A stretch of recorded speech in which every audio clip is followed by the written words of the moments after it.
The situation, all the indications are that it's not going to get better. It's moving in a different direction.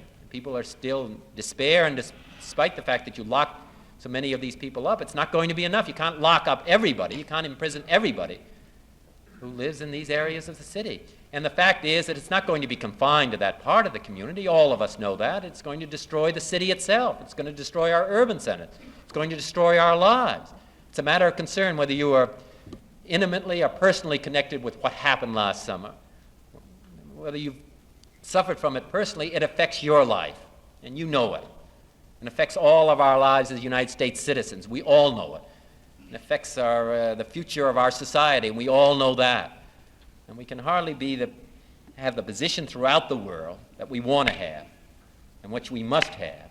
We're going to deal with those who are our adversaries if we have this kind of turmoil and chaos and bloodshed in our own country. And we can do something about it. And all we have to do is use some imagination and use some initiative and have the courage, have the ideas, and have the compassion that is so desperately needed to face these problems.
Mr. Trenley, Mr. Lappin, Mr. Gerstacker, Mr. Brewer, ladies and gentlemen, I'm very pleased to be with you. I was very impressed with what I heard as I was sitting here, and particularly said about Mr. Brewer. When they are going to rebuild the front of the Capitol, I'm going to suggest from now on that it be done in plywood. I'm very grateful, however, for seeing all of you, and particularly so early in the morning. I'm sorry I was a little bit late, but the transportation was not as I would have liked. I'm grateful to have a chance to see you, have a chance to visit with so many of my supporters. They had a poll in the Finance magazine just recently of 200 businessmen of who they would like, who they support politically.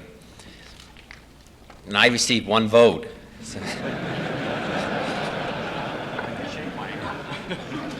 And I understand they're looking for him.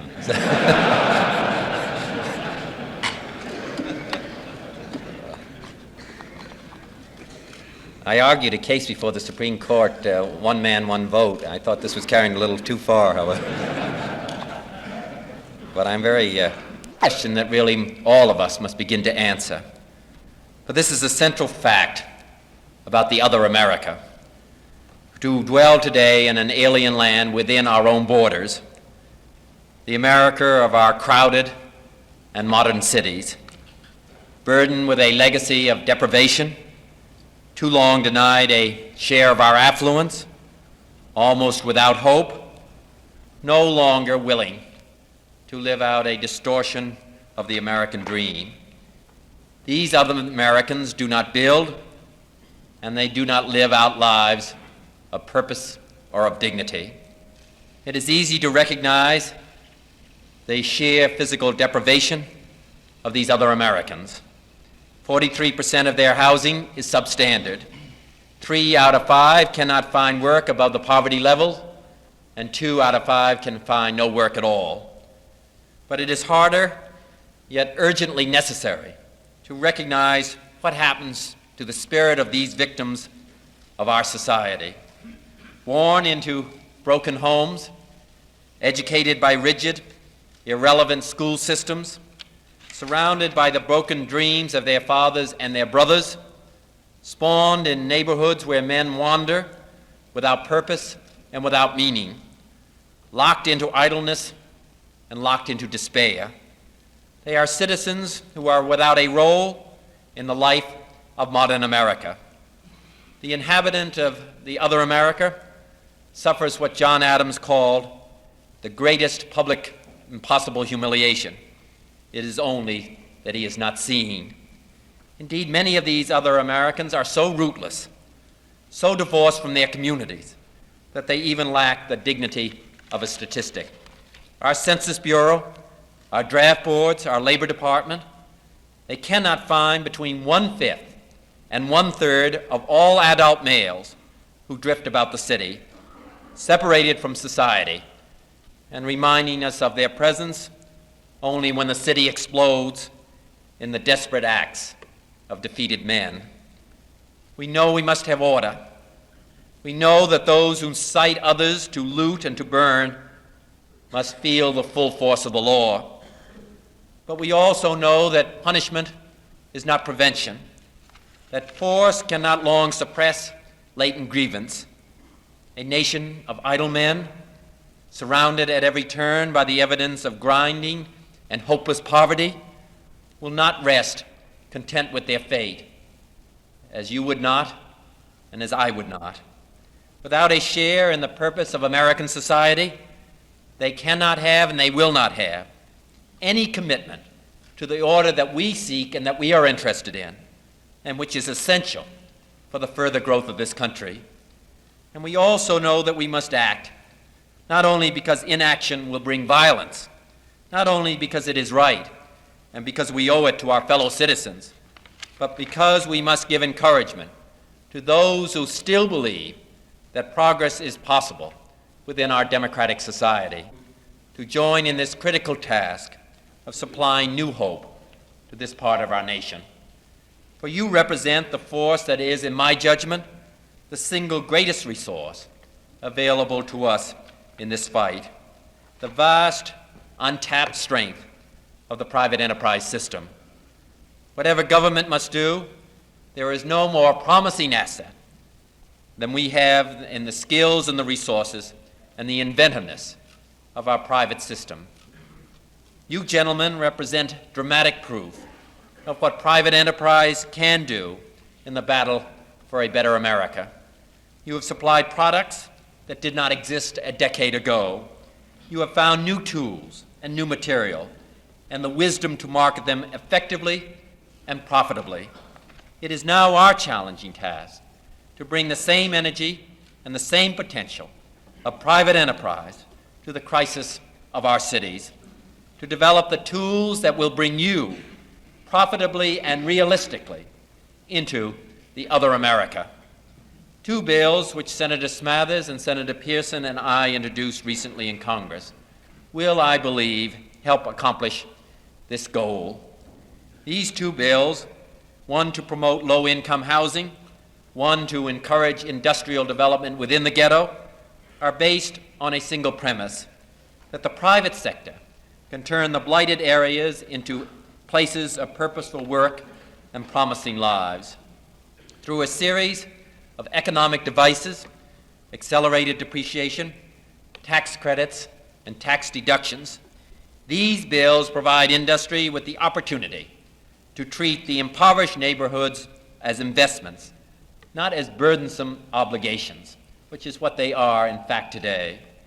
The bill to spur industrial investment includes a 10% credit on both machinery and equipment, a 7% tax credit for construction expenses, a 3-year credit carryback and a 10-year carryover, a special 25% additional deduction for salaries paid to the previously unemployed, and the housing bill uses similar tools. It provides a tax credit linked to the owner's equity investment of up to 30%, an accelerated depreciation on a sliding scale, again linked with the equity investment and ranging from 20 years down to 7 years, an insurance fund to protect the capital investment. And the use of tax incentives is in no sense, ladies and gentlemen, the use of these kinds of tax incentives is in no sense a departure from traditional economic policy. Question, as President Kennedy said when he submitted the original investment credit proposal, is whether the incentive promotes, and I quote, a desirable social or an economic objective of overriding importance. I do not believe that the question of tax incentives and tax deductions for this area of the United States, considering what we've been through over the period of the last 3 years, can no any longer be open to doubt. This is the greatest social, greatest economic, the greatest political problem that we have here in this country. And it's really the greatest problem that we've had, internal problem that we've had since the end of the Civil War. The Congress and this and other administrations have decided in the past that this device was appropriate and necessary in literally hundreds of widely varying questions of social policy. Activities such as the building of grain storage facilities, the purchase of heavy machinery, the development of rural farmland, the growth of Puerto Rico. In all these fields, tax incentives have been applied. Surely the rebuilding of our blighted cities, the rebuilding of the ghettos, the rebuilding of those areas even in our smaller communities where there's great poverty, the effort to end widespread unemployment, the response to generations of despair, surely this task is as vital to our nation as the past activities where the tax incentives and the tax credits and the tax deductions have been so freely used. This is the great problem that we're facing. Why don't we use the same tools that have been so effective in bringing the private enterprise system in an active way into these other problems that face this country? At the recent Senate Finance Committee hearings on the housing bill, men like Douglas Dillon, builders like Jim Rouse and Philip Klutznick, tax experts like Mortimer Kaplan and Boris Bitker, all endorse the use of the tax incentive for this particular purpose. Nor is this a device to aid a small group of people, as some spokesmen for the administration have alleged. As Secretary Weaver has often said, hundreds of thousands of urban poverty residents pay exorbitant rates, well over $100, for dilapidated, deteriorating housing units. Millions cannot qualify for public housing, which itself is hobbled by indifferent design and restrictive regulations. Moreover, if you can put your imaginations to the task of lowering unit costs, then we can supply decent housing, not only for $70 or $80, but going down to $40 or $50. But the fact is that we have not had any of that up to the present time. The one area in which the private sector has not been used is in the ghetto. The one area that housing has not been constructed by the private enterprise system is in the ghetto. If we look back over the period of the last 30 years, despite all of the legislation that's been passed in Congress, and much of which I support, but despite all of this legislation that's been passed in Congress, all the effort that's been made, the one place, and look at the success of our economy across this country, all the gains that have been made since the days of the Depression, over the period of the last 30 years. The one area where gain has not been made, whereas the Labor Department, the situation is getting worse, not better, is in the ghetto. And the one area that the private sector has not been utilized, the private sector has played no part, again, is in the ghetto. There's no housing being constructed by the private sector in the ghetto at the moment. It's doing it in the suburbs, we do it in the more wealthy areas of the city, but we're not doing it in the ghetto, we're not doing it in the poorer areas of our smaller communities. It seems to me that not only do we need some of these federal programs, not only do we need the federal government actively involved, but it's also essential, if we're going to have any kind of success, that we bring the ingenuity and the imagination and the initiative of the private sector into this most vital and difficult problem. Moreover, as millions of Americans will, for the first time, if we do this, they will be provided with adequate shelter. I do not suggest that these bills, the bills that we've introduced, are the single answer to our urban crisis. Indeed, it is a strength of these bills that they do not provide a single rigid answer imposed from a remote government upon a distant community. This really will be a question of the local community and the private sector, the businessman, working out this system themselves. And then the federal government, the role that the federal government will play in this, will give the tax credits and the deductions and the tax advantages. Indeed, these bills offer projects as diverse and flexible as the private sector itself. They offer purposeful employment instead of welfare existence, which drains initiative and feeds hostility. We're going to continue to grow with our welfare system in all of these cities. In the city of New York, the welfare system now is $700 million a year. Within a few years, it's going to be up over $1 billion. In the state of New York, it's $1 billion. Every one of the communities that you come from, the welfare costs are immense. But there's no incentive to go off welfare. There's no incentive at the moment to go off welfare. And secondly, there are no jobs there. There are no jobs in the ghettos, no jobs in these areas where these people live. There are jobs available in the United States, but they're for the trained and for the educated. And you think of the educational system. I mean, I don't say that this is the sole answer, but the educational system is so inadequate in so many of our major cities. Only 3 out of 10 of the boys and girls who start in our school system in our ghettos, only 3 out of 10 finish high school. Well, if you don't have a high school diploma at the present time, you're in great difficulty. But look at just 3 out of those 10.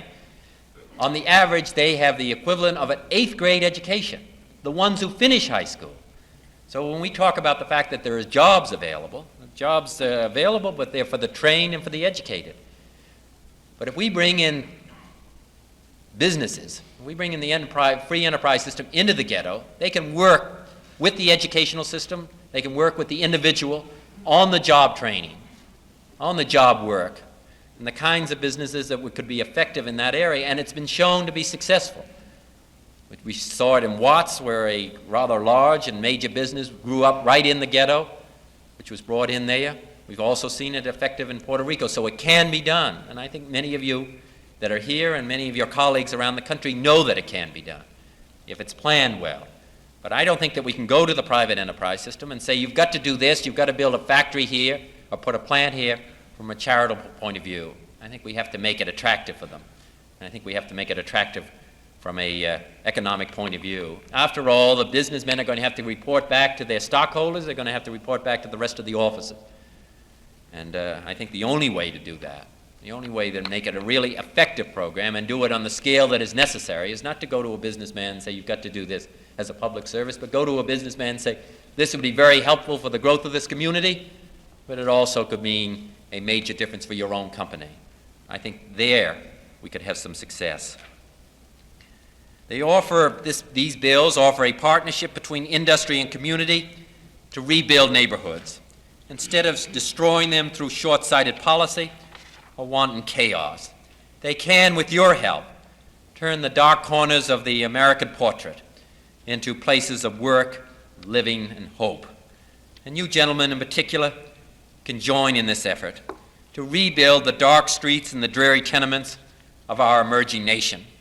You can help by devising new tools for lowering the costs of new housing for low-income families.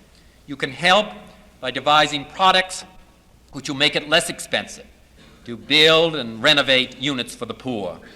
You can help by training youth for the ghetto work, for work that can be done right in the communities in which these young people live, by using the latent skills of these communities in your own companies, on your own projects. You can help by offering executive talent from your firms to train the jobless and the idle for new tasks in rewarding and in dignified labor. And we in government can help you by working to change restrictive, outdated building codes which paralyze the use of cheaper, better products for housing, by helping to meet the cost of training hardcore ghetto youth, by providing the incentives and the protection for the uncertainty of investing in these neglected neighborhoods. This, gentlemen, is not an easy task, and it will not be solved in the months ahead, nor in just a few years. It is a task which requires the strength and requires the will and the determination to struggle through the troublesome days ahead. But I am confident that with the daring and with the energy that you have already shown in the past, you can and will unlock the skills and the resources of the other America and find the work gratifying and rewarding as well. To bring your power and your talent to bear on these awesome problems will not be easy, but it is the effort that we must all make if we want to avert disaster within our country. It is the effort that I believe that we shall make. For you have the power, you have the talent, and you have the will. I believe that together, business and government, affluent and deprived, that we can do the job. I thank you.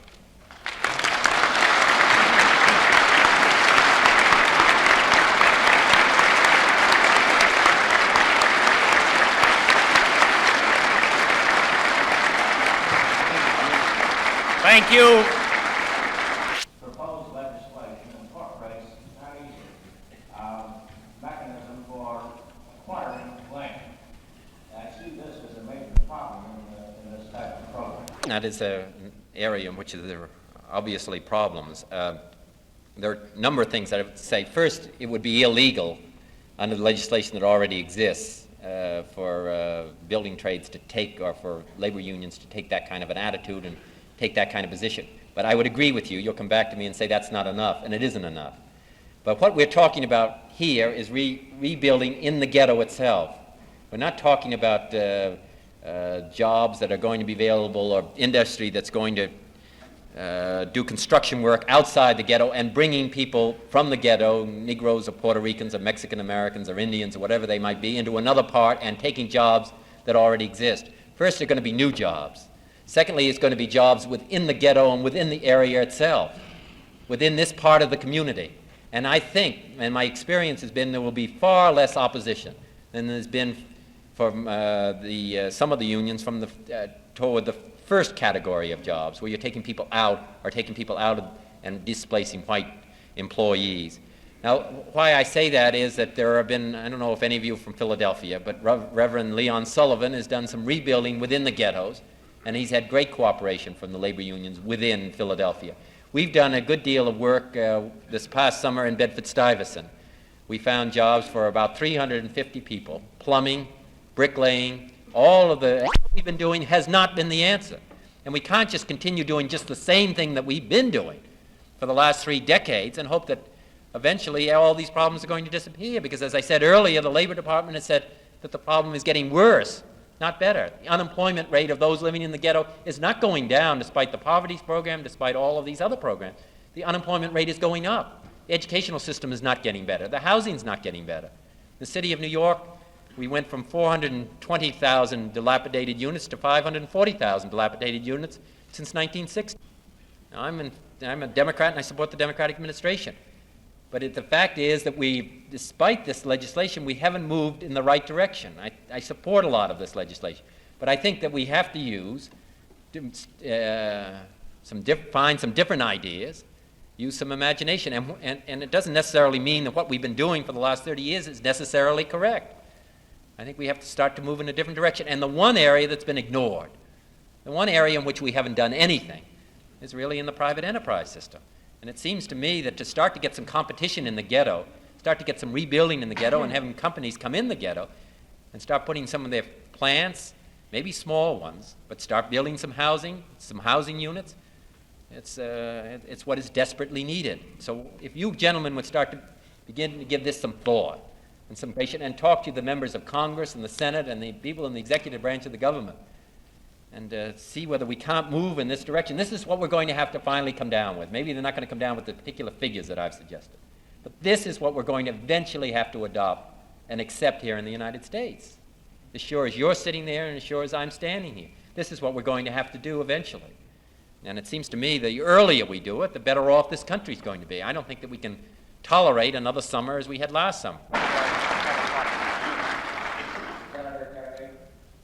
A great privilege for me to be able to speak before you. Thank you.